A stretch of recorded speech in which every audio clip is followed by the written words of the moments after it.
Second question for today is it seems like there is like a ton of fitness options out there. There's like CrossFit gyms, there's High Rocks, there's a lot. And how or would you say, if you take like a step back, does it make sense nowadays to open up a gym? And if so, how can someone kind of like make a living when you consider that there's like so much efficiency? Okay, that's I'm smiling because obviously I know the questions already, but this goes straight to my heart. So the short answer is fucking yes, absolutely. It does make sense. Um, but we have to take care of a couple of things. So the first thing you have to start with is your good heart and your willingness wanting to help people, which I think almost every coach out there has in him or in her, is not going to be enough to build a financial stable base for your living. Cool. So we're going to talk more about the financial business side of it today because we've talked so much about what the product needs to look like to actually make it work. So every successful business needs to solve problems. That's it and that's all. Like if your business is not solving a problem, then you're going to die business wise. This is not going to work. So we have to identify, okay, which are the problems that we want to solve in our gym.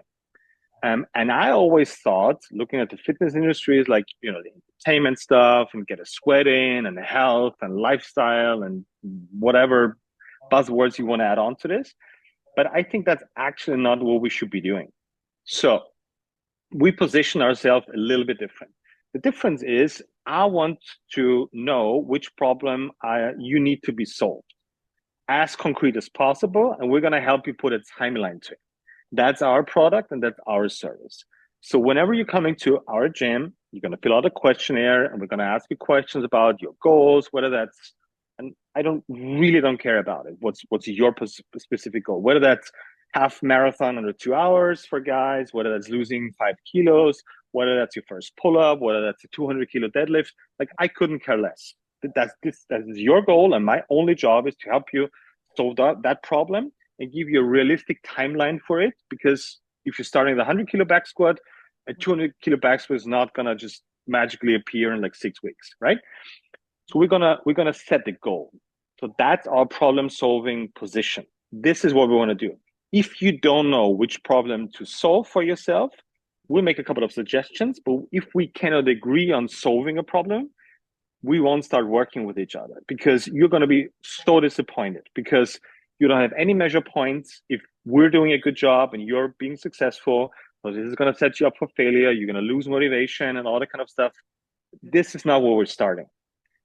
We want to solve a problem and we want to do it as fast as possible and saving you as much time as possible. So the crucial point is this. You think you have to invest more time coming to our gym and you don't have the time. But that's actually not true because you're already investing a lot of time in solving your problem right now. You're just not doing it in the gym.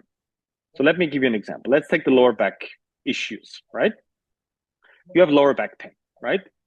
You wake up, you feel your back. You crawl out of bed, it takes you 3 minutes. You need to, whatever, stretch or, I don't know, do breathing exercises or core exercises to actually get going. Okay, so that's the first 5 minutes. You brush your teeth, you have 2 minutes to think about life and whatever. And it's like, oh, fuck, my back hurts so bad. Okay, but I still have to go to work. I have to pick up my kids. I have to, whatever, please my wife, whatever your life goal, right? Sweet. Okay, and then you're going to add up minutes and minutes and minutes of time thinking about a problem, and then you're going to invest some time into doing whatever, physio, massages, doctor's appointments, whatever, going to the pharmacies, buying pills and drugs to help you with your ease the pain. So you're accumulating a lot of time throughout the day, which is typically 2, 3, sometimes even 4 hours thinking about the problem and trying to work on it without actually solving it. You're spending 2 to 3 hours a day, every single day for months, for weeks, and sometimes even for years, trying to solve the problem, but it never gets fully resolved. So all I'm asking for you is to trade those 3, 4 hours of time against 2 hours of time with us every single week. So we're going to cut your time investment in half. You don't have to think about it. You don't have to worry about it. We're going to take care of it, obviously, with you on board, right? So actually, I'm going to save you time rather than taking time away from you. So this is coming back to the business question. This is our product. This is our service. Our service is not, hey, you can get a sweat in with us. Because, Mm. hey, you can get a sweat in with us. Trust me, you can charge $99 for it because everybody else is doing this and everybody else is charging 99 euros for it. This is a red ocean. This is bloody. Mm. There's a lot of shark biting going on. There's a lot of competitiveness going on there. This is not a nice business area to live in, right? What I want to work on is, okay, you need to operate in the blue ocean where you set up your own rules. Obviously you have to educate yourself and have a really good product where you can solve those lower back problems. Oh yeah, that's the whole education part, but that's the business world I want to work in. And trust me, you can charge more than 99 hours, 99 euros for that Mm. rather than offering getting a sweat in.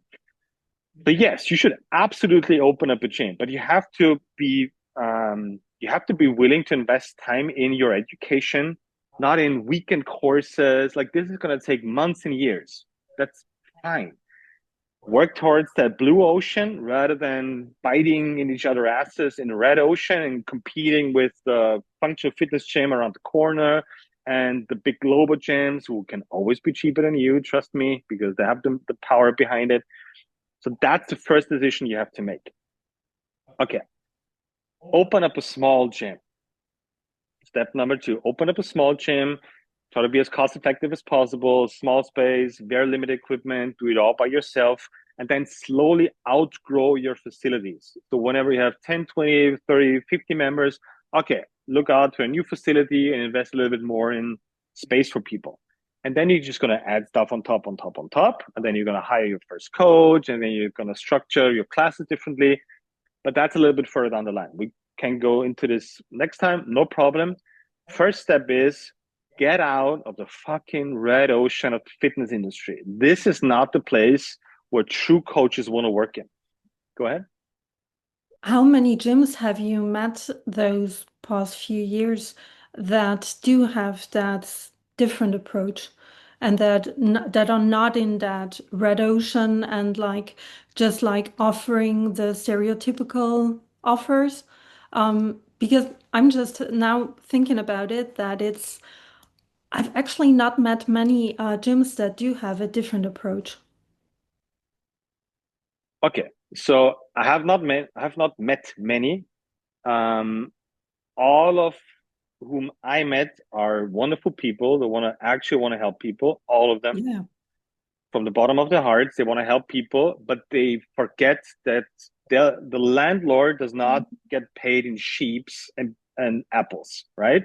So you have to make money to keep the business alive. You can have the best intentions in the world, but if you have to close down your gym doors because you cannot pay the rent, well, guess what? You can't help people anymore. Mm. So you have to set up a solid financial base. Um, because that's going to serve two purposes. The first one is it's going to naturally limit the amount of people who are going to come into your door and be willing to pay more for your services to actually solve a problem long term. But that's going to help you because guess what? You can only deliver your service with a high quality to just a certain number of people. There's a threshold where I think it's around 150 members because Mm. those fucking there's a name to it, Dunbar numbers, I think are they called? It's like there's a certain number of people and group sizes that you can somewhat serve personally, right? That doesn't mean you, but like with a team of like 2, 3, maybe like 4 coaches. Going above that range, it's going to make it highly impersonal. That doesn't mean you can make more money. Of course you can, and you will. But you're going to lose that spirit from the beginning, that personal connection. That hey, I'm interested in Susie's story, in her lower back pain, and this takes time, and this goes away as soon as you go over a certain number, right? So these are the steps that you have to take, and these are decisions you have to make pretty much at the beginning of your gym journey. It's absolutely worth doing it. 100, 1000%. Don't get influenced by those, I don't know, weird robot AI, the world's gonna not need humans anymore voices. This is crap. Like as long as humans are on this earth, you're gonna they're gonna cherish personal services, right? Maybe they're going to be structured differently. Maybe the tools are going to be different. You're going to use more, as we're doing right now, we're going to use more phones or more apps or whatever. But still, human interaction is already extremely valuable. And I think it's going to become even more valuable because so many people are unlearning this, right? Because it's hard to kind of talk to somebody and ask questions and actually process those questions, give like decent answers to them. This is personal service. This cannot be outsourced. No, you can ask ChatGPT what to do. Yes, you can. And then it's going to just throw you out some exercises and maybe it's going to show you a video. But guess what? As of now, it's not smart enough to create new ideas and to see nuances and your experience, what you've done for the last 20 years. It's going to become better than you for sure, but that human interaction will be, it's unreplaceable, right? That doesn't mean it's going to be highly demanded, but again, you need 150 people. That's it. You need 150 people who are going to see the worth and value in what you're doing, and that's it. The same, I would recommend to my kids, like become a plumber, become a carpenter, become a electrician, become like blue collar work is so valuable because less and less people are going to do it. Mm. So I think there will be, maybe there will be like a trademark at some point, like this is human creation and this is AI creation, and I think that's gonna happen for gym as well further down the line. Mhm. Open up a gym, yes, 100%. Think about your price structure, think about how many people you want to train, think about, probably the only thing you have to think about in the first 2 years is how can I, what do I need to learn to solve problems, actual problems, lower back pain for people through training to guarantee them long-term results. That's all you have to take care about. I think that was a long sentence. You Perfect. can read my book. It's a great manual. It's not going to solve all problems out there, but it's a great manual. There's templates in there, which is the practical applications of the manual. You can start there. And by the way, it's free. Yes, Amazon won't allow me to give it free to you, but be nice, send me an email, and I'll just send the PDF to you. So it costs you nothing, zero. Educate yourself, use the templates, do those with your people. And this is not about studying something and then doing your job. No, you're going to study on your job. You're going to read something in the manual, in the book. You're going to do it with the templates, with your people, and you're going to learn as you go, training more and more people, seeing different movement patterns and faults and why is this not working for that person. Start that process. And I actually said this to one of my coaches the other day.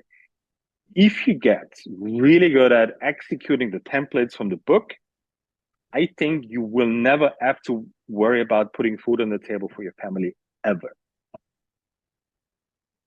Dang. Mhm. That's it for today, guys. Actually, a fun topic to talk a little bit more about business. If you want to get more numbers in the game, if you want to get more concrete stuff, bring on the questions. I'll answer them to the best of my abilities. And I guess we'll see each other next week.